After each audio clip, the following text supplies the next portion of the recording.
Welcome to the Dr. Nina Show. I'm your host, Dr. Nina Savell Rocklin, and I am here today with one of my favorite people, Ryan Sheldon. He is creator of Confessions of a Binge Eater, and he's going to tell us all about how getting diagnosed with binge eating disorder actually changed his life for the better, and now he is out inspiring people, educating people, and helping people learn how to overcome binge eating. I'm so excited that he's here today. Welcome, Ryan. Thank you for having me, Dr. Nina. It's a pleasure. So you have a very unique coming out story. I do. It's not the typical coming out story as some may think, though. My coming out story has to do with my coming out with my eating disorder, with binge eating disorder. So back in 2015, I was diagnosed with binge eating disorder. Actually, I self-diagnosed myself with binge eating disorder, and then I went to my doctor and said, I think I have binge eating disorder. And he didn't know anything about binge eating disorder, yet alone really any eating disorders. Which it's the most prevalent eating disorder in the world. It totally is, but from my understanding, and maybe you can correct me, I hear that most doctors don't actually have much training in eating disorders Zero. unless they're specialized in it. Yes, zero. Why is that? I don't know. I don't know. Can I just digress for a moment Yeah, and tell you the please. story of my patient who went to his doctor and finally said, like, I have to tell you, doctor, like, I have to, he made a confession, right? Like, I throw up every day, he said. And the doctor's like, oh, that's not good. That's bad. Oh, we gotta have you do a colonoscopy, an endoscopy, every other oscopy there was. And my patient did not have the courage to say, there's nothing wrong with me physically. I'm making myself do it. So yeah, just a little bit of an aside that a lot of doctors need to be educated on what eating disorders are and aren't. But anyway, back to your coming out story. No, that's so interesting. So he rather have gone through all of that, all of those procedures, and actually just come out and be like, I know I'm forcing myself to because yes, he was so shame-ridden. And that's why I guess we even though we're joking about it, we say you're coming out as if there's this shameful thing that you're revealing. Oh, totally. No, I mean, especially from a guy's perspective, I think the key here is education. People don't know what eating disorders are. So they think that they're associated with emotions. And from a guy's perspective, guys don't have emotions, which is not true. In fact, we're very emotional beings. But I've spoken to a lot of guys and they're afraid that if they tell people they're struggling with an eating disorder, they're going to be perceived as being weak or not the manly man. So I think that, when I had come out with my eating disorder, immediately all of the shame and embarrassment was lifted. And for me, it was an experience so much so that I felt like now I know what's happening with me. So I'm no longer, embarrassed about it. But it was challenging because I'm a guy and then people were looking at me like, what do you mean you have an eating disorder? Especially binge eating disorder, because my friends and family, my close friends that I shared it with and my close family members thought that it was kind of this made up disorder, that I was justifying the amount of food I ate because just by saying I had an eating disorder, which is not the case at all. So not the case. Yeah, no. Eating disorders are not about food. They're a way of coping, right? They're a way of coping that they're a frenemy. Absolutely. They help you and they hurt you. Absolutely. So, you're a single guy. You're Yep. out there in the dating world Yep. in LA. Yep. Yeah. So, What's it like to be out there dating and trying to meet women and having and disclosing this or talking about this with women? So it's actually really interesting. I feel like now currently I have more success at dating than I did before I came out with my eating disorder. And to go into, to dig down another level, when I would go on dates before, I'd feel very insecure. I would not like to eat in front of my dates. I would pick specific restaurants that I knew served certain size portions because I didn't want to overeat. But then comes into the play of like having the body image issues, looking in the mirror and seeing someone that I'm not. I have body dysmorphia, so I don't see what I actually look like. But since I was diagnosed and since going through treatment, I now go, if I go on a date, I actually share what I do. I share that I'm an advocate for men struggling with eating disorders, and it's actually perceived very well because as soon as you're vulnerable with someone, they're vulnerable back. I say that vulnerability creates connection. Now, I did try an experiment recently where I went on a date with I didn't share what I did. and I couldn't connect with the person. And I was wondering why I can't connect with the person. And I went on a second date and I could not connect with the person. The third date, I decided that I was going to share what I did. And I did share what I did. And it changed the entire dynamic of the date. It actually turned out to be a great date. Unfortunately, we never saw each other ever again, which is expected because it's dating in LA, which is its whole other beast. But yeah. Well, her loss. Her loss. Totally her loss. Yeah. Yeah, well, I mean, it's hard to date no matter what, and you bring up a good point, which is that we, as a culture, tend to hide our feelings and hide our vulnerability. I had one guy told me, he was talking about his eating stuff, and I was saying, it's not about food, you're trying to cope with something internal, right. It's something to do with your feelings, or conflict or whatever, and he's like, hey, I'm a dude, I don't have feelings. I'm like, yeah, dude, you are. Wrong, of course. You have feelings, dude. Yeah, so what about that? Yeah, so I was actually I have been speaking to so many people about that, situation. I think as a society, women are the more emotional ones, are perceived the more emotional ones. There's more of a forum for them to go out and be emotional. If you hear a woman say, I have an eating disorder, it's really sad and it's unfortunate, but people are kind of just like, oh, of course she has an eating disorder. She's a woman. If you hear a guy come out and say, I have an eating disorder, the entire room is quiet. It's quiet because people are just so fascinated, confused. They immediately, break down their walls, and it's a life-changing experience. I can share with you that when I ever, travel the country and give speeches about my eating disorder and my journey, mothers come up to me and they're like, my son is struggling. I don't know what to do. What do I do? How do I have a conversation with him? So it opens up a lot of conversations like those, which are not really being had, unfortunately. Well, they are now because you have taken the risk to go public and be out there and really advocate for the fact that men struggle. And binge eating is one way that people, men and women, deal with conflict and emotions. And there are so many other ways, and we cannot live in a culture anymore where it's not okay to feel your feelings. Like, we live in a culture that says, oh, you're mad, you need anger management classes, or you're sad, yeah, you're depressed, take a pill. Totally. We can't take pills for everything. We have to have our natural human reactions to situations. That's all a feeling is. Oh, no, 100%. And the journey through recovery of an eating disorder and body image issues is not easy. It is not an easy journey, but it's something that's possible. Recovery is possible. It's just something that I feel like it's so unfortunate.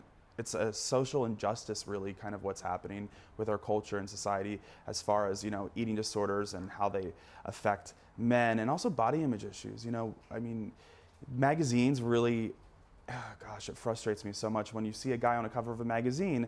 I'm like, I want to look like that guy. That guy has a six-pack. And that guy probably wants to look like that guy. Exactly. Yeah, because they're airbrushed. Airbrushed, photoshopped. And I mean, and then let's take into account maybe they're struggling with eating disorders and body image issues. And then what's our society doing that's allowing people to actually be on the cover of magazines when they're probably I don't know, maybe struggling as well. What's it showing to everybody else? Yeah, we have to stop we have to stop objectifying ourselves and being bodies and things and pictures, and start being human and human interaction and have more connection and all of that, because totally. We need to start coming more alive as a society and stop just judging ourselves by what we look like. Yeah, someone told me recently that the guys that are on the cover of magazines, only 5% of people in America actually look like that. Yeah. So the 95%, I mean, that's a big number, by the way, 95%. That is a big number. Yeah. So you are, you and all the women out there are comparing themselves to something that does not exist, and actually doesn't exist because those images are so photoshopped. Oh, yeah. We could talk about this forever. Totally. Hold that thought. Yeah. I'm Dr. Nina Savell Rocklin, here with Ryan Sheldon, the creator of Confessions of a Binge Eater, and we are talking about all things to do with being a guy struggling with food, being a guy dating, being a guy living in this world, and I actually think a lot of women can relate. We'll be back to continue the conversation.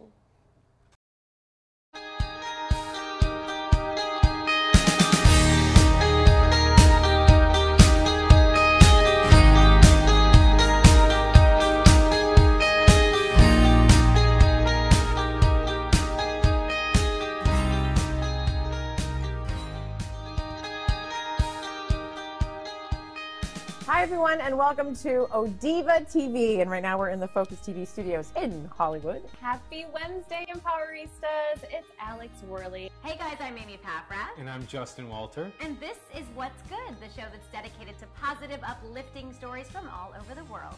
Hi, this is Alyssa Goodman Show, and I am Alyssa Goodman. You're watching Beige Bay TV. It's fitness expert and your Beige Bay, Edwina Chia. Hey, Dr. Erin here, teaching universal law and spiritual truth. Hey everyone, it's Michelle Gillette with Focus TV, and this is the Spotlight Series. Hey LA, I'm Gwen Lane with the LA Girl. Hey everybody, Terry here, host of the interview series Success Beyond Beauty. Hi, I'm Fern Olivia, and welcome to Central Intelligence TV. Hi, I'm Janet Gunn here with Focus TV for my segment of Fearless Females.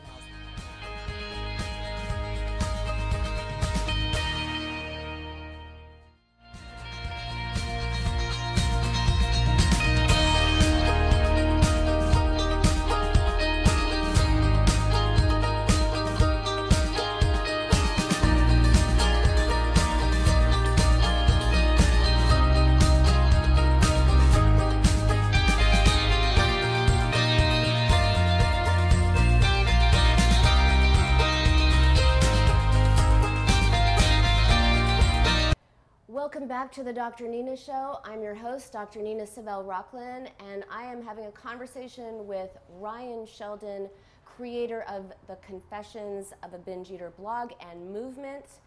Thank you so much for being here with me today. Ryan, it's always a pleasure to talk with you. And we were talking about dating. Yes. Ooh, the D word, Yeah. dating. So, you know, like when my parents met, they met at college face to face and they got married and it was easy. I met my husband on JDate, you know, and now dating sites are old and the new thing is apps, and apps are all about appearance. So tell us about your experience on the app. Yeah, so that's a great question. I have some experience with dating apps. You know, now there's probably about 45 dating apps out there. Literally, you can find a date at your fingertips. In 10 minutes, I could be on a date with somebody. It's that insane. One of the biggest hurdles and struggles that I find with dating apps is, you know, people are essentially basing, you know, are they going to go on a date with you because of how you look? Because all they see is your picture. They can scroll up a little bit if they want to see a little bit of a bio, which no one ever has a bio, and they swipe right or swipe left. No matter what app it is, that's how it works. So then the question comes in, do I represent my picture well? I struggle with that because I think that I look better in pictures than I do in person. It's just my own struggles that I deal with. I think that when you can get a picture taken, your angles look better maybe. I totally disagree. I think you look like your pictures. I just have to say. I appreciate that. Female perspective. I appreciate that. Thank you. But it still doesn't even help though. Isn't that strange? The mind is so crazy. So I have pictures, and then I automatically will ask my friends, does this picture represent me well? Do I look like this picture? And some of them will say, no, it doesn't. Get rid of it. That's like you're catfishing. That looks like you're catfishing. In case you don't know what catfishing means, catfishing means that you are talking to someone, you have a picture that doesn't represent you, basically. So people think they're going to meet up with this guy that has a six-pack of abs, and he turns out to not have the six-pack of abs. Right. Or the guy I went out with once, whose picture was 20 years younger than he actually was, and when I'm like, dude, I wanted to meet a 35-year-old, not a 55-year-old, he's like, I just thought that, you know, once you met me, that somehow I'd be so fabulous that you just go for me. Yeah, you'll have that. You'll have that. A lot of my girlfriends express similar stories to you. What is that? That, I don't know. I think that's an age thing. But wishful thinking. Wishful thinking, basically. You know, I think that with the apps, one thing that I've noticed is one of the first things that I will say to a girl when I'm talking to her is, just to let you know I'm a few pounds overweight. And I do that because I automatically rather get rejected immediately on the app than get rejected in person. And I also think that, you know, going through treatment of my body image issues and eating disorder, that I use my weight as a blanket a lot of the time. Because to be rejected because of your weight, well, hey, guess what? There is really something I can do about that.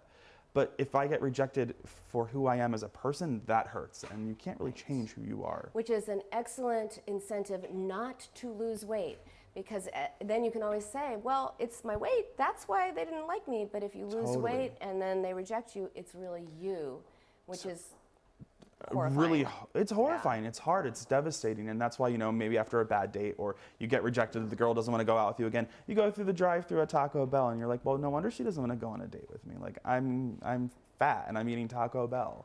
Or you learn how to talk to yourself in a comforting, assuring way, and you feel rejected without feeling rejectable. And when you could feel the pain of rejection, because no one likes that, the sting of rejection without feeling rejectable, meaning there's a reason that you're being rejected, there's something wrong with you, it's a lot easier to bear rejection. 100%. No, that makes sense. Yeah.